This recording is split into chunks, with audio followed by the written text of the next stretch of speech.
Sukuna would grin as he looked at all of his adversaries standing around him. The spirit of vengeance, a boy with mommy issues, and a shikigami that can't be put under control. I gotta say, it does feel comforting that even in this era, people still view me as so much of a threat that they bring out the likes of you to take me on. But, as they say, reality is often disappointing. Maharaga would be the first one to make his move, the large hulking shikigami moving towards Sukuna, launching a series of punches and attacks towards the smaller cursed user. Issei would move in from the right as he began summoning the Crimson Chain of 1,000 Miles, a former cursed tool that had now been given to him as a gift from Azazel. Using it, he would wrap it around Maharaga, as now his priorities of protecting the city, or at least what remained of it, and defeating his adversaries had now become twofold.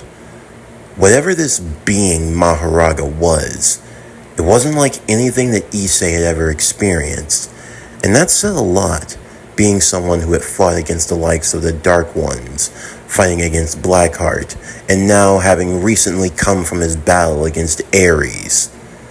But Maharaga, it was as if the beast were capable of adapting. In fact, that was what it could do. Issei would attempt to use a full burst of his hell flame to burn away at Maharaga. In the midst of the distraction, Junpei would surround the area with spots before attempting to blindside Sukuna from every direction. In a battle of contest between both Junpei and Sukuna, it was clear to see that Sukuna still held the advantage. The usage of the spider sense that came from the cursed spider made it so that his reflexes were tenfold. There was no way of Junpei surprising him, and for Junpei, he had worked out how he was going to take on Sukuna. After all, he was using Miles' body, which meant that he'd have all the powers that came along with it. For months, Junpei had stewed on how he could kill Ryomen Sukuna, to kill all of the cursed spirits that have wronged him. Of course, he knew that he was supposed to die. The only thing that kept him alive was his hate that manifested his cursed energy and caused it to grow. You could call it a miracle, divine intervention, or perhaps just blind luck that caused him to turn into what he was. In a way, he had to be grateful to Mahito, because he had transformed him into that creature. In a weird way, Junpei turned himself back, something that should have been a 1 in a million of an event that could occur. But, you know what they say, lightning strikes more than once. But now that he had this ability of using his cursed spots, a way of teleporting through each one of them, anyone and anything, he figured that his best opportunity was to bombard Sukuna, to try to disorientate him. And, as much as he would have hated to admit it, he was going to be using his other two adversaries as leverage. The fighting all over Shibuya would be mixed. Sukuna defending against Maharaga 1 minute, Junpei the next, and then the Ghost Rider. The Ghost Rider keeping himself on his toes as he would shoot out his chains towards Junpei. Junpei, however, would catch the chains with his spot, and since the chains would stretch on endlessly, he would create another spot, and then another, the chain moving around infinitely with the number of spots that were being created, as Junpei would stretch and move the spots in the different directions, along with the chain, dragging Issei in the process. The chains that were now enveloped in the flames of hell would be used to wrap around both Sukuna and Maharaga, attempting to slice and take them both out. It was almost a weird form of teamwork. From what Issei was able to gather, it didn't seem like this boy saw him as an enemy. He was after Ryomen Sukuna as well. But that did make him wonder, why was the spirit of vengeance so hell-bent on killing Sukuna? It was then that Issei would begin to see flashbacks, different points in time, former riders. Yes, even back in the Heian era, there were ghost riders, powerful soldiers in the spirit of vengeance, and they too met against Ryomen Sukuna. Sukuna was even more powerful in those days, and the world was more lawless. They had fought on a many of occasion, but it was more so a matter of neither one being able to really take the other out. Sukuna didn't have the power to do it on his own, but due to extenuating circumstances, the spirit of vengeance could never fully enact all of his rage upon Sukuna. But now, here in Shibuya, it felt like it was the proper time. As for Sukuna, he was loving being caught up in this chaos, having three powerful opponents all trying to take his life. At least they were actually trying, and they were actually forcing him to try. For Sukuna, he felt exhilarated. This is what it meant to be alive, to actually fight someone who was strong, someone who could actually give him the challenge that he was looking for. As Issei would now envelop himself within the flames, he would go charging towards Sukuna once again. He pulled out the crimson dagger, attempting to impale Sukuna with it, but with his enhanced strength via the cursed spider, along with spider sense, it allowed him to match and keep on pace with the Ghost Rider. And, as much as Issei would have hated to admit it, he was nowhere near the hand-to-hand combat specialist that Sukuna was. Thus, Sukuna was able to keep him at a distance. I wonder who you are, Ghost Rider. You're nothing like the other riders from the past. At least back then they had more style, more creativity. It seems like this era offers me nothing but punk-nosed brats who think that they know everything. But you don't know what true power is, nor can you comprehend just how out of your element that you really are. It makes no difference to me, Sukuna. You are going to die. You're not the first one to tell me that, brat.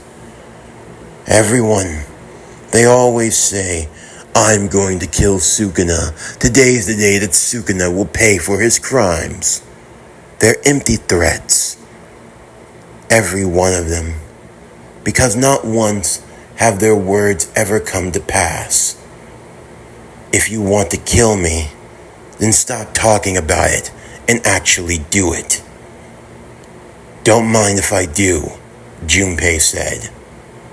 Creating a spot that was close to Sukuna, he reached out his hand and attempted to grab him by the throat. Sukuna was preparing to use a slash, only for Junpei to remove himself at the last moment, almost slashing his own head off in the process. And Mahoraga? Once he had fought out of that concoction of chains that were wrapped around him, adapting now to the newfound power system, he became even more ferocious. As Mahoraga began throwing cars, trains, hell, one of the buildings had even been sliced off. When Issei saw what was happening, he used his extending chains to wrap around the top half of the building, standing on another and using all the found strength in his possession to keep it from falling off, keeping the people from dying. This fight was getting out of hand. Innocent civilians were getting caught in the crossfire. Of course, everything in his body was telling him to take out Sukuna, to kill Sukuna. But there was also the humanity. He couldn't allow for these people to be killed. He would use his flames, sort of like a binding agent, to try to burn the two halves of the building back together, like a soldering iron, to keep it in place long enough for the people to evacuate. While he did that, Maharaga now found him turning his attention to both Junpei and Sukuna. Sukuna would swing from building to building with the cursed webbing, using it to evade Maharaga and his attacks, while countering with both cleave and dismantle. As they continued on in their fight, as Junpei now found himself caught in the crosshairs of Maharaga, the only thing he could do was to evade and to dodge, creating a massive spot and trapping Maharaga in place, while Sukuna would come in at the last moment, launching a devastating cleave, slashing Maharaga's head in two, as the beast would have to hold it together and reassimilate himself before continuing in the fight. For Junpei, the best that he could do at the moment were hit-and-run guerrilla tactics. He figured that the best way to win this fight was to use the other monsters to his advantage. That flaming skulled beast, whatever it was, and this creature called Maharaga.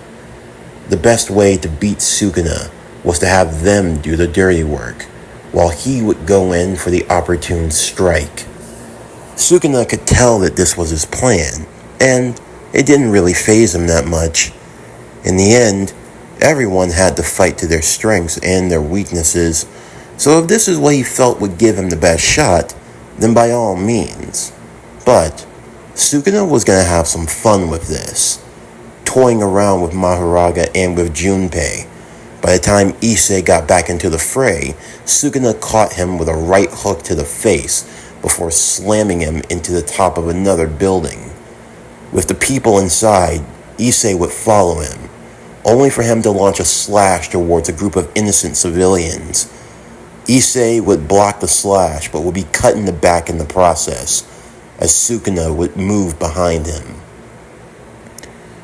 That's the problem with you hero types. Always altruistic. Always trying to save the day. I won't let you harm them, Sukuna. That's not really for you to decide, now is it? Sukuna wrapped his arms around Issei's waist before delivering a suplex, sending him deeper down the floors of the building, all the while killing anyone he could, only angering Issei even further. Issei could barely keep himself under control. If he let his flames go too far out, he could end up harming civilians in the process, and Sukuna knew this. That was his advantage.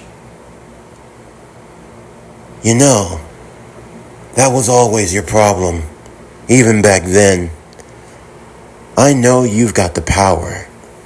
You have it in you to beat me. But there's only one thing that holds you back. Your damn moral compass. Tell me something. If I'm really such the monster that you think I am, why aren't you giving it your all to beat me? You know why. I do. You're using them as an excuse, and it's pathetic. What was that? You heard me. If it was really about beating me, then beat me. Beat me no matter the cost, no matter what it takes. If you truly want to win, then why don't you take me down? I know. Because you're worried that all of these people are going to be hurt in the process. You're worried that their deaths will come at your hands. Sukuna would taunt. You call yourself the spirit of vengeance. You call yourself the one who repays justice. But who will repay the justice onto you if people were to die at your hands? You're scared to go all out because you're scared to hurt them. If I were in your position, I'd burn everything. So what if a couple of 100 people die?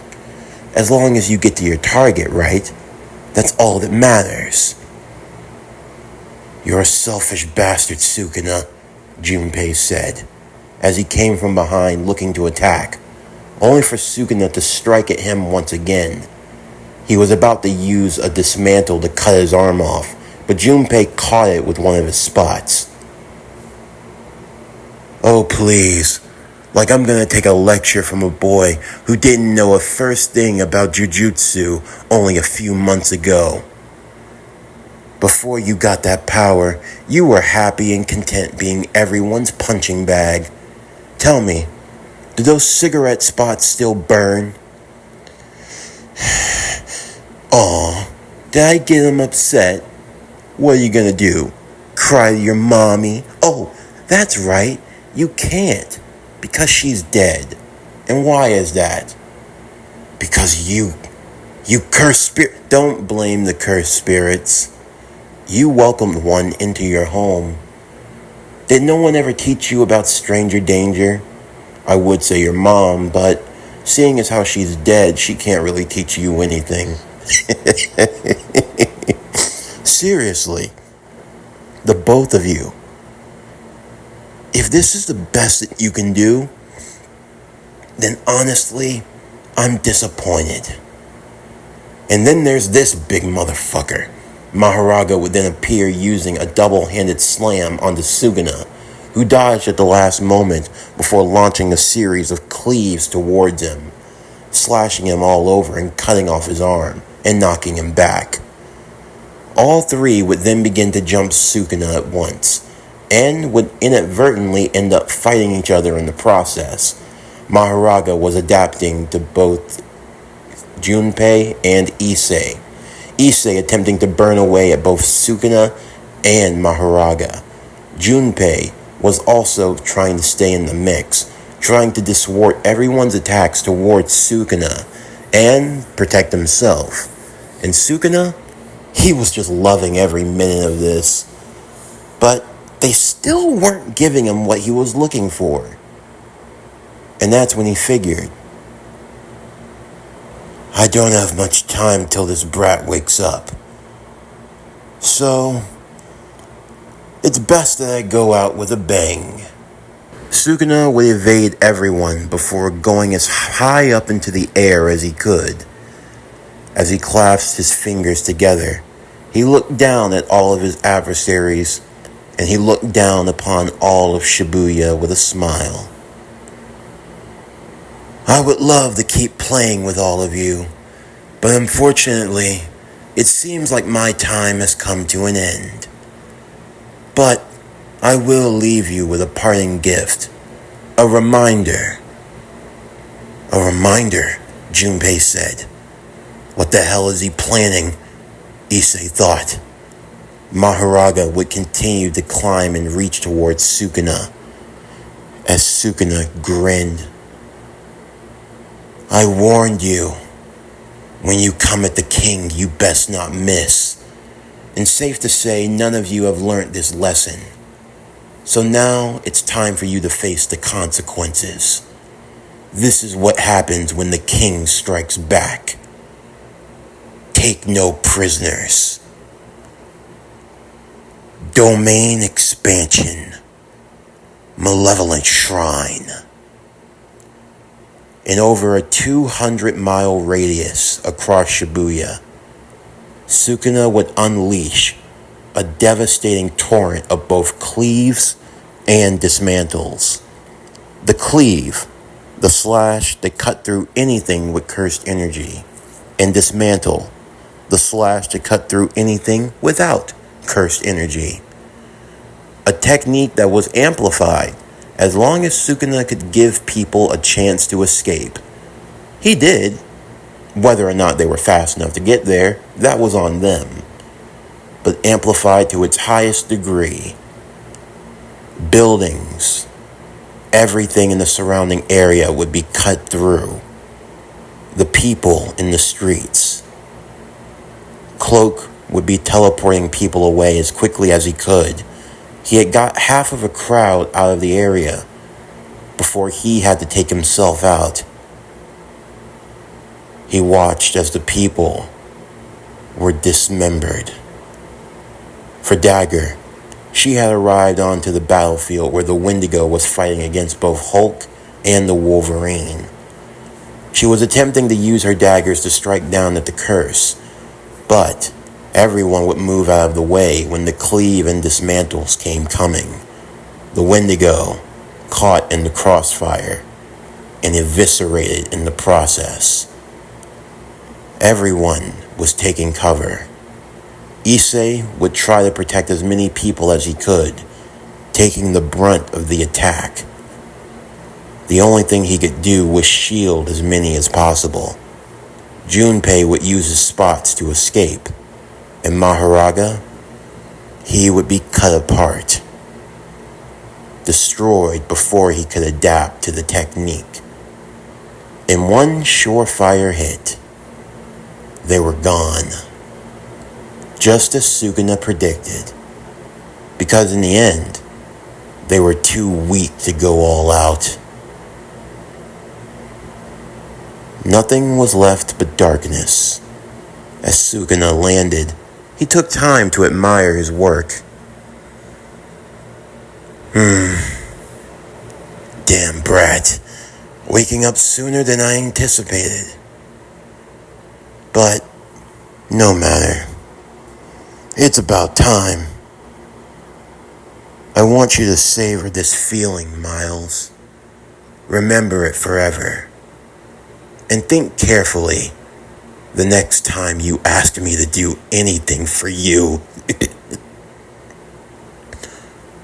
Meanwhile, underground, Suguru Geto, or the being pretending to be Suguru Geto, sat in front of the prison realm that was almost complete, processing Satoru Gojo, when he was confronted by Nanami, Rokuro, Maki, Naobito, Ayano, Kazuma, and Ren.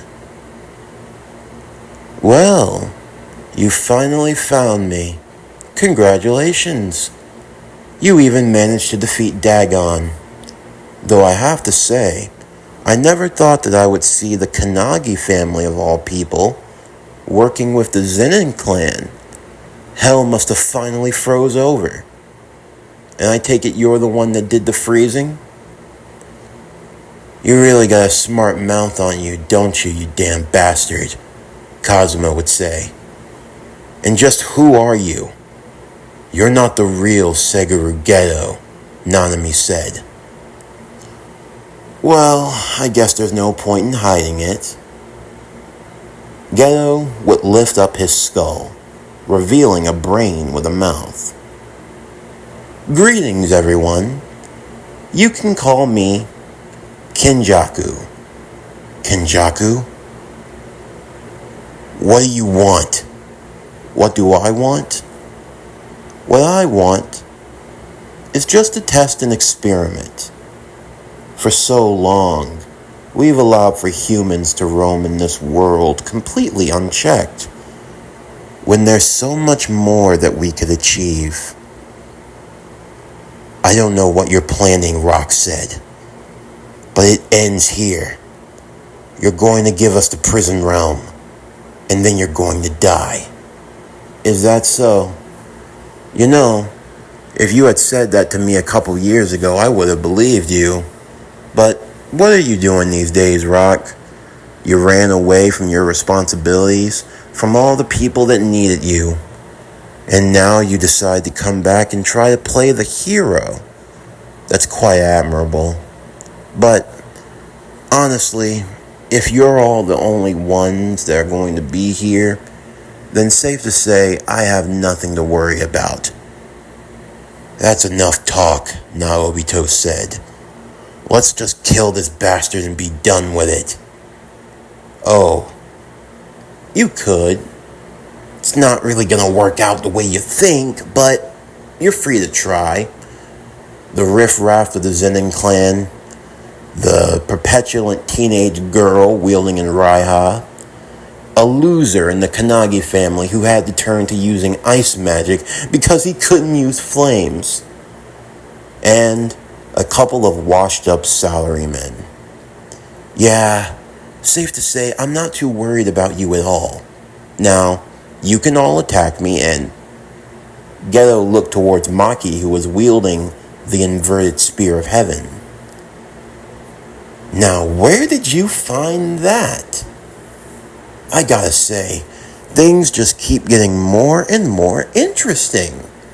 So now, a loser monkey wielding a tool, like a monkey wielding a socket wrench, and yet you expect them to fix a computer.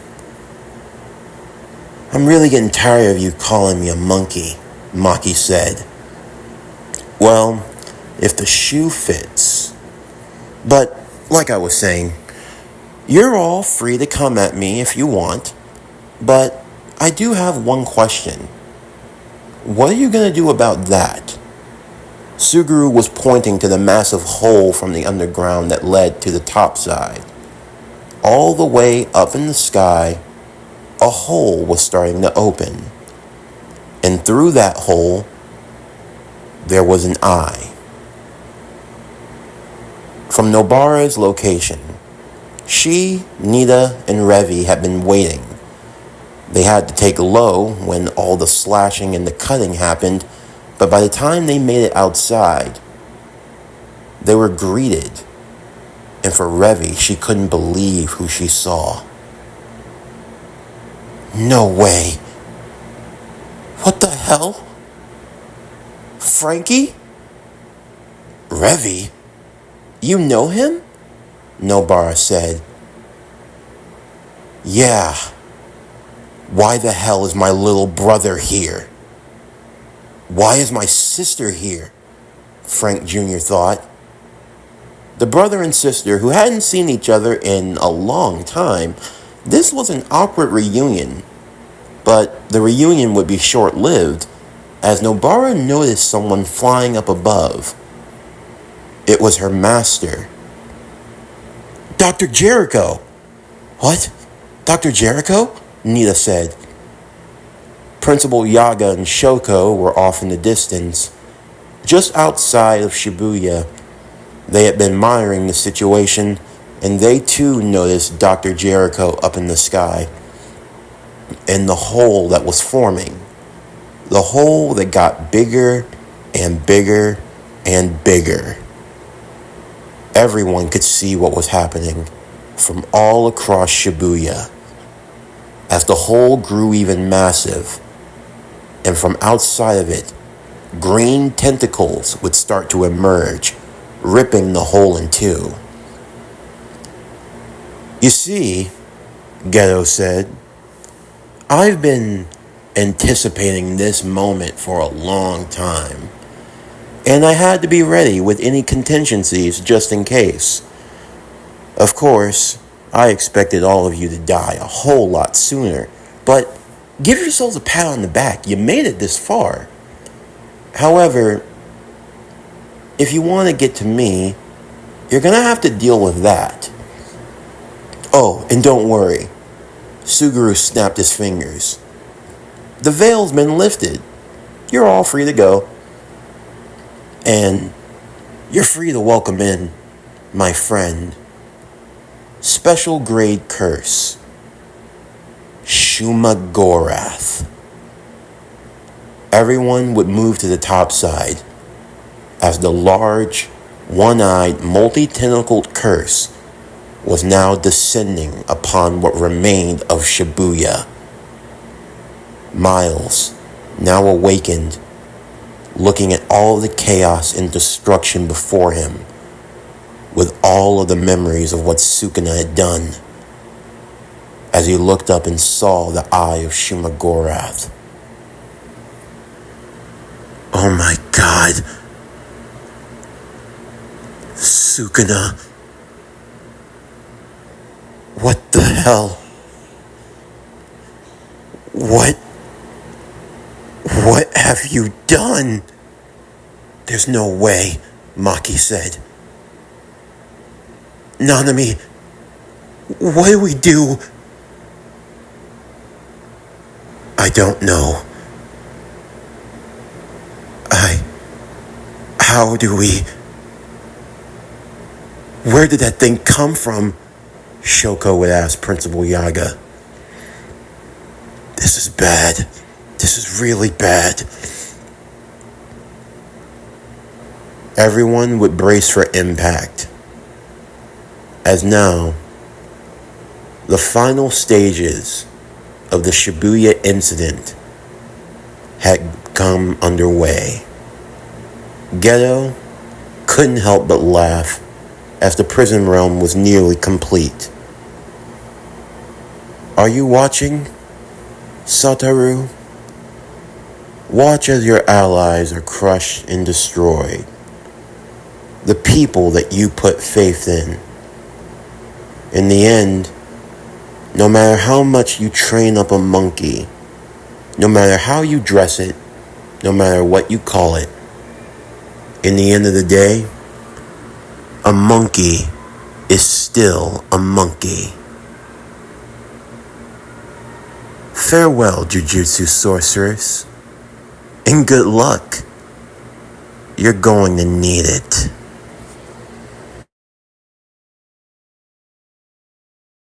This concludes Jujutsu Kaisen: The Spider's Curse, Way of Miles Morales with Sukuna's Vessel, Season 2, Part 7.